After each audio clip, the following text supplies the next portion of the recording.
also our society and generally our culture now is so ambition driven, and it's all about goals, goals, goals. It's one of the most trendy words there is right now, for the past at least 10 years.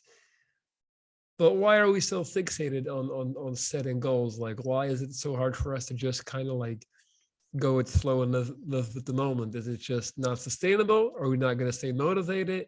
Because I have that too. And even with my cancer, I've had moments where I thought about, in a way, like cancer is like the ultimate.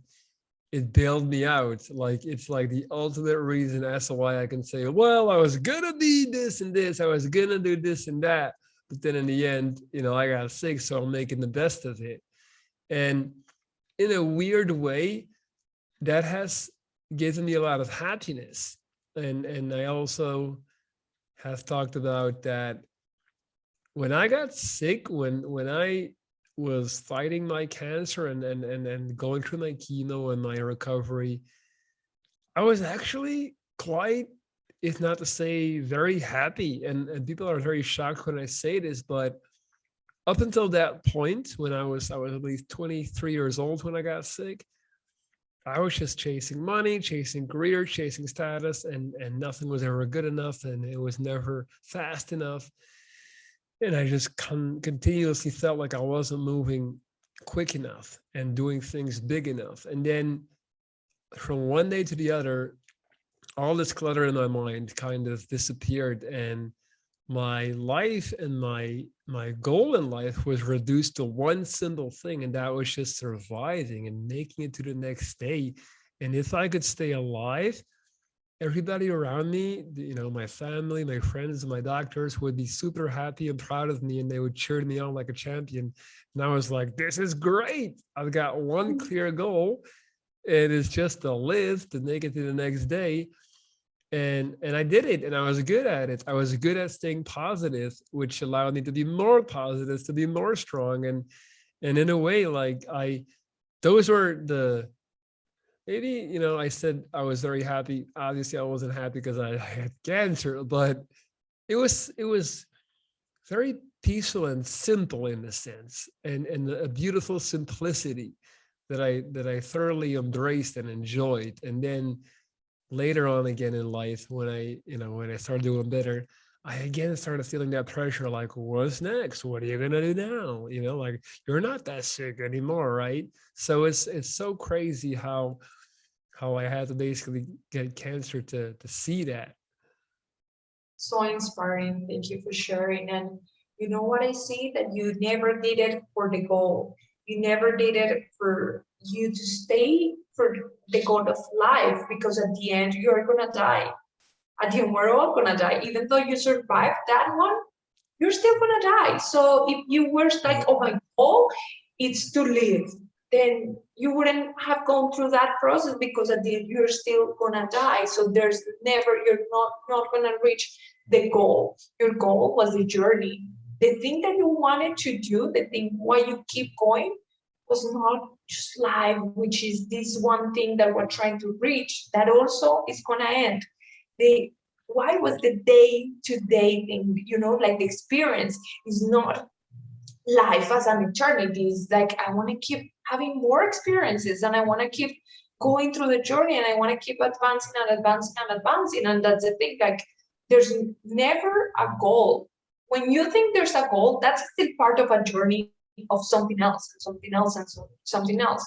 And the best thing you can do is, what is the best version of myself I can be here and now, with the tools I have, with this feeling I have, not only with the person I have become up to this point, but also with the feelings that are arising in me right now, with the way I feel today, and with the person I'm surrounded by.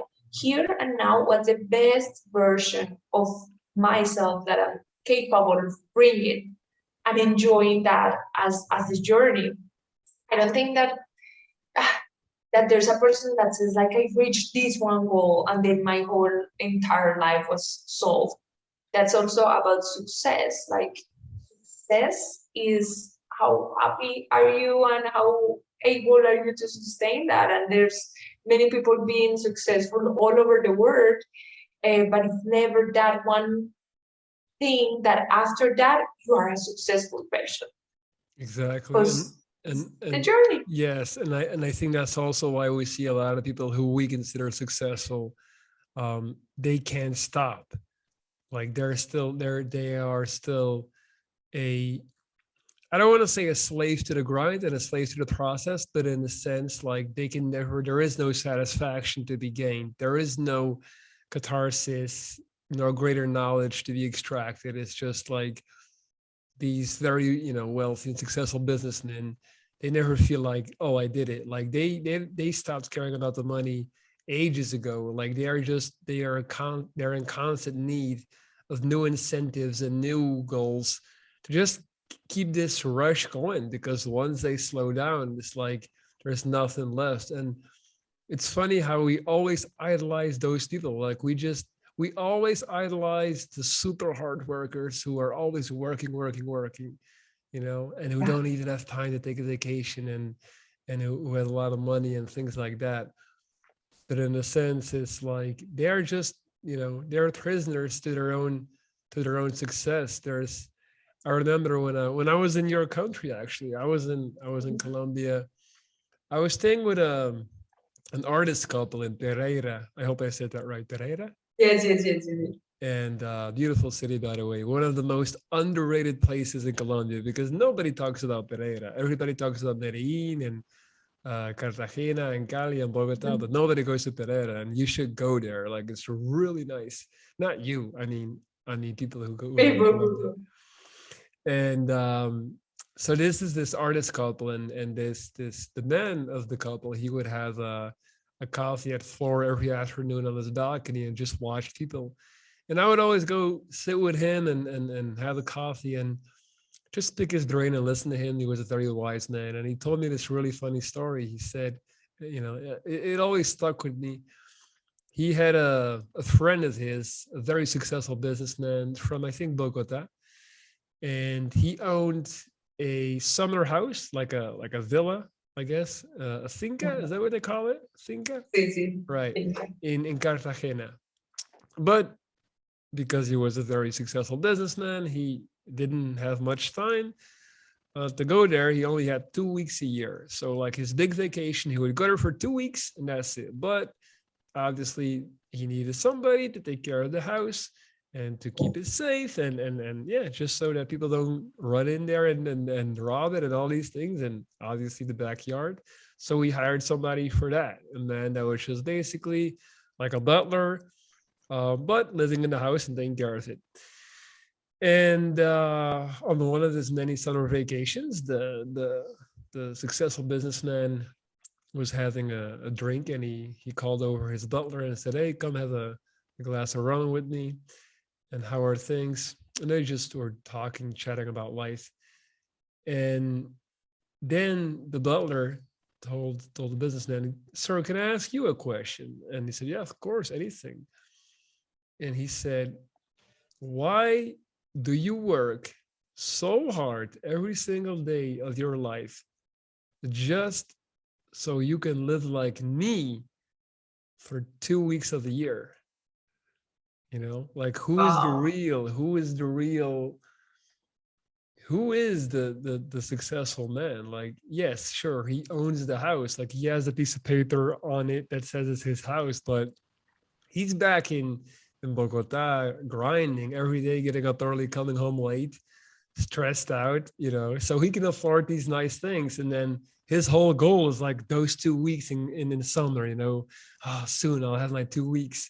And that butler is there just every day, just cutting the Wow. lawn, enjoying the place. And that really was something like that was like, yeah, I'll never forget that lesson. And if we see that if he himself sits down and write down the list of his own description, he's probably going to describe himself as this person who has these properties, who has business, and who's a successful person. It's very important for us to know that in that place where we describe who we are, all these ideas about us is how much of that is defined by external things, because that's when everything it's defining you but yourself. If you start describing yourself as I am the happiest woman in the world, that means that I am that and I'm gonna try embrace that version of me, either if I'm drinking a coffee out there with someone, either if I'm, I don't know, taking a walk in the morning, wherever it is, or either if I'm in the biggest, most beautiful yacht in Greece. You know, it's like I am the happiest woman in the world. I am empathic. I love being around people. You know, all these things talk about being, not about doing, not about having. Is that's the moment where you identify when are you being that slave or everything around you to define you, and when are you truly being from your essence? Because that's a moment when you're so afraid that all these things around you that are external are going to leave you, because then you are not going to know who you are. You know, if those things define me and then I don't have them, so I'm nothing, I'm worthless. But the moment when you know that your value and your identity, the way that you show out is the same way that you know you are inside of you, from the place of being, that's just enough. And you're gonna be successful right now, and your goal is going to be as much of that greatest version of you right now, and you can be it without thinking even of the environment. You can be that wherever you are with whomever. You're just who you are. That's the same thing with people that said like, oh no, I'm super nice, but not with these people, but not in this situation. Or I love and I'm the happiest, but only when I'm in this finca, but not when I'm at work. Because that's still conditioning yourself to the environment. I am who I am, and it talks about my essence. It doesn't depend on who you are with me. And actually, the way that I am with you is just a reflection of how I am with myself and what I know about myself. I'm just telling you in every interaction I have with everything around me, I'm telling the story of who I truly am. I understand. Hi, my name's Spencer. I'm a filmmaker from Chicago. I'm a person who struggled with anxiety, OCD, and mild depression for most of my life. I've seen many therapists and tried many different medications.